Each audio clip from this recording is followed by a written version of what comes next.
Imagine एउटा केटा छ होइन, एउटा केटी छ, उनीहरूको यहाँ मजाको स्टोरी स्टार्ट भइरहेछ, तर अचानक के भइदिन्छ भने एक दिन केटीले आफ्नो फ्युचर खोजिरहेको समयमै उसलाई बाहिरको भिजा लाग्दिन्छ।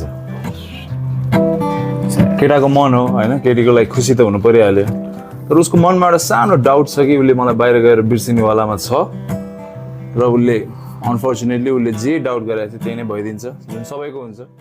तिमी त ठुलै देशको नागरिकता बोक्ने भएछौ, मनका कुराहरूसित पोख्ने भएछौ, मेरो साथीहरूले बोलाउँदा नरोक्ने भएछौ, सोझी मान्छे लाग्दथ्यो हो नै रहेछौ, सोझी मान्छे लाग्दथ्यो हो नै रहेछौ।